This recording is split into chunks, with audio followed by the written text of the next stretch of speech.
देश में petrol diesel की कीमतों ने आम आदमी की चिंता और बढ़ा दी है। पिछले 5 दिनों में दूसरी बार ईंधन के दाम बढ़ाए गए हैं। पेट्रोल पर 86 पैसे और डीजल पर 83 पैसे प्रति लीटर की हुई है बढ़ोतरी।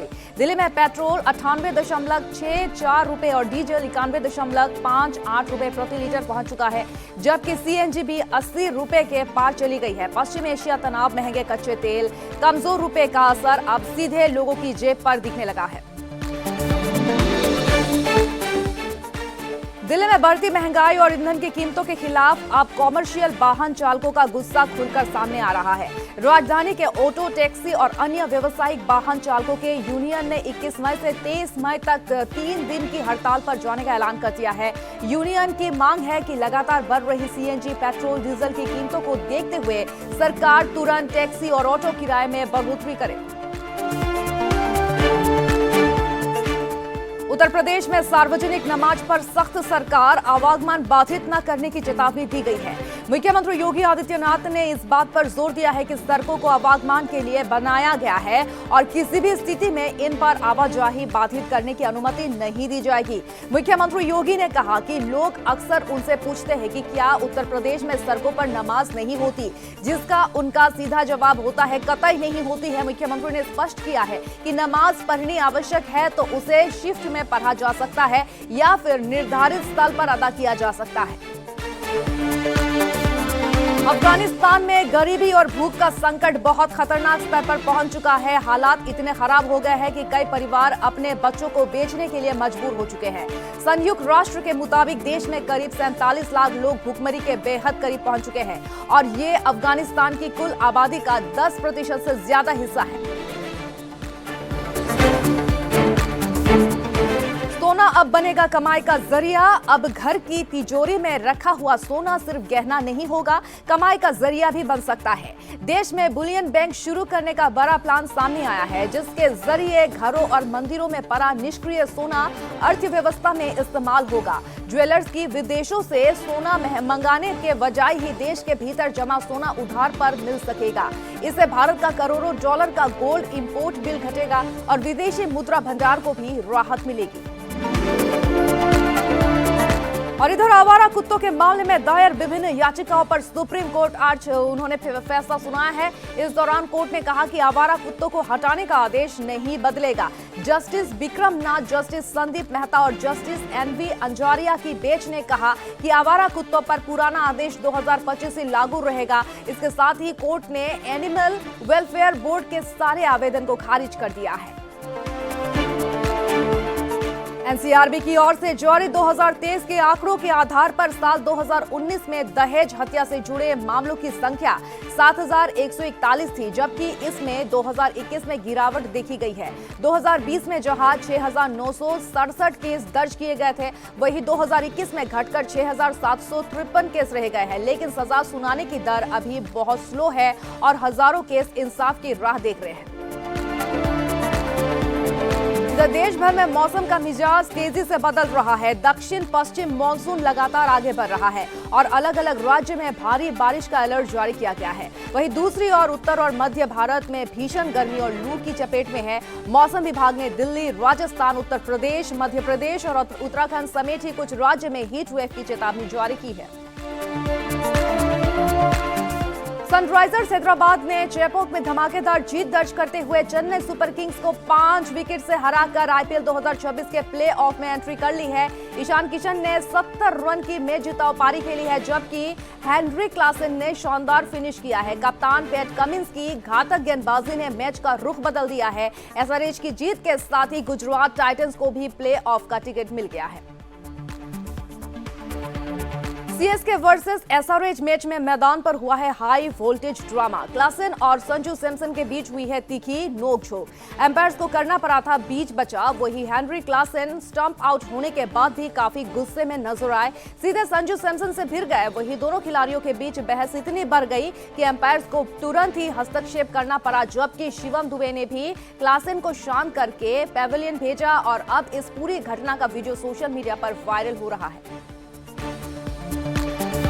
जीत के बाद ईशान किशन ने उड़ाया है सीएसके फैंस का मजाक। सोशल मीडिया पर मचा है बवाल। मैच खत्म होने के बाद सबसे ज्यादा चर्चा ईशान किशन के वायरल वीडियो की हो रही है और इस अहम मुकाबले में ईशान किशन ने शानदार बल्लेबाजी करते हुए टीम को यादगार जीत दिलाई है। हालांकि जीत के बाद उनका सेलिब्रेशन सोशल मीडिया पर बहस का कारण बन चुका है।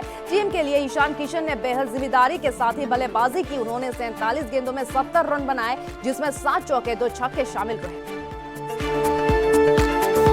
आरआर के सामने आज करो या फिर मरो की सबसे बड़ी चुनौती होगी। जयपुर में लखनऊ सुपर जायंट्स के खिलाफ होने वाले मुकाबले में हार राजस्थान का प्लेऑफ का सामना तोड़ सकती है। टीम को युवा स्टार वैभव सूर्यवंशी से बड़ी पारी की उम्मीद रहेगी, जिन पर आज सभी की नजरें टिकी रहेगी। मैदान का चक्कर सुपर फैन से लगे हैं गले। क्या धोनी ने आईपीएल को कह दिया है गुड बाय? वही सीएसके वर्सेस एसआरएच मैच के बाद ही सामने आए इस वीडियो और तस्वीर ने फैंस की धड़कनें बढ़ा दी है। वही एमएस धोनी ने मैदान का चक्कर लगाया, सुपर फैन को गले लगाया और पूरी टीम के साथ ही फोटो भी खिंचवाई है। वही सुरेश रैना संग उनकी मुलाकात और खिलाड़ियों से घिरे धोनी का भावुक अंदाज अब आईपीएल से उनके संन्यास की अटकलों को और भी तेज कर रहा है। हालांकि सीएसके की ओर से अभी कोई आधिकारिक घोषणा नहीं की गई है। आखिर क्यों नहीं खेल रहे हैं एमएस धोनी? कप्तान ऋतुराज गायकवाड़ ने किया है बड़ा खुलासा। गायकवाड़ के मुताबिक धोनी अभी पूरी तरह से फिट नहीं है, लेकिन टीम के आखिरी मैच में उनके खेलने की उम्मीद बनी हुई है। वहीं जयपुर पहुंचने के बाद ही धोनी की वापसी और रिटायरमेंट को लेकर चर्चाएं और भी तेज हो गई है। आईपीएल 2024 में राजस्थान रॉयल्स की कप्तानी कर रहे रियान पराग का एक वीडियो सोशल मीडिया पर तेजी से वायरल हो रहा है, जिसमें वो एक बच्चे को बुरी तरह से धुतकारते हुए नजर आ रहे हैं, जो उनके पास सेल्फी के लिए आया था। लोगों को नन्हे फैंस के साथ रियान का ये बर्ताव बिल्कुल भी पसंद नहीं आ रहा है। वीडियो में देखा जा सकता है कि रियान पराग कहीं जा रहे होते हैं। इसी बीच एक बच्चा उनके पास सेल्फी या फिर ऑटोग्राफ लेने के लिए आता है। पहले तो राजस्थान के कप्तान उस बच्चे को मना करते हैं। जब बच्चा उनके साथ साथ चलने लगता है, तब वो उस बच्चे को पकड़कर साइड में कर देता है। राजस्थान रॉयल्स के खिलाफ ही अर्धशतक लगाकर केएल राहुल ने पूर्व दिग्गज एवी डिविलियर्स का एक बड़ा रिकॉर्ड तोड़ दिया है। राहुल ने राजस्थान के खिलाफ 42 गेंद में 56 रनों की अर्धशतकीय पारी खेली और दिल्ली कैपिटल्स की जीत में अहम योगदान दिया है। केएल राहुल राजस्थान रॉयल्स के खिलाफ आईपीएल में सबसे ज्यादा 50 से अधिक रनों की पारी खेलने वाले बल्लेबाज बन चुके हैं। आईपीएल में केएल राहुल के रिकॉर्ड तौर पारी से खुश हुए हैं सुनील शेट्टी। दामाद पर जताया है गर्व। वही केएल राहुल ने राजस्थान रॉयल्स के खिलाफ ही शानदार अर्धशतक लगाकर आईपीएल में नया रिकॉर्ड बनाया है। दामाद की इस उपलब्धि पर सुनील शेट्टी ने खास पोस्ट शेयर कर दिया है, वही खुशी जाहिर की है। सुनील शेट्टी ने अपने इंस्टाग्राम स्टोरी पर केएल राहुल का एक पोस्टर साझा किया है। इस पोस्टर में राहुल की तस्वीर के साथ ही उनकी उपलब्धि की जानकारी दी गई थी कि उन्होंने आईपीएल में 8वीं बार 500 से ज्यादा रन पूरे कर लिए हैं। पोस्टर में राहुल बैटिंग फॉर्म में नजर आ रहे हैं। सलमान खान के गैलेक्सी अपार्टमेंट में घुसा है सांप, मची है अफरा तफरी। मौके पर पहुंची रेस्क्यू टीम। सलमान खान के गैलेक्सी अपार्टमेंट में बिल्डिंग के नीचे अचानक एक सांप नजर आया। हालात को देखते हुए तुरंत ही स्नेक हैंडलर और पुलिस को मौके पर बुलाया गया है। वही स्नेक हैंडलर ने सावधानी के साथ ही सांप को रेस्क्यू करके सुरक्षित तरीके से काबू में किया। इस दौरान पुलिस ने भी पूरे एरिया को संभाले रखा। सलमान खान ने अपनी एक पोस्ट में अकेलेपन का जिक्र किया था, जिससे हर किसी की टेंशन बढ़ गई थी। सलमान खान की तन्हाई की पोस्ट देखकर मां सलमा को भी बेटे की चिंता होने लगी थी और अब इस पर सुपरस्टार ने दी है सफाई। सलमान ने कहा कि उनकी बात को गलत समझा गया है और उन्होंने ये भी बताया है कि इस वजह से उनकी मां की टेंशन भी बढ़ गई थी। वही सलमान खान ने जोर देकर कहा कि वो अपने बारे में बात नहीं कर रहे थे। फिल्म माइकल का बॉक्स ऑफिस पर जलवा लगातार जारी है। किंग पॉप माइकल जैक्सन की बायोपिक चौथे हफ्ते में भी दुनिया भर में नंबर 1 बनी हुई है। वहीं क्रिटिक्स के नेगेटिव रिव्यू के बावजूद फिल्म में ग्लोबल बॉक्स ऑफिस पर 6,746 करोड़ रुपए से ज्यादा की कमाई कर ली है। भारत में भी फिल्म ने 25 दिनों में 60 करोड़ से ज्यादा का कारोबार किया है। वहीं कई नई रिलीज फिल्मों को भी पीछे छोड़ दिया है।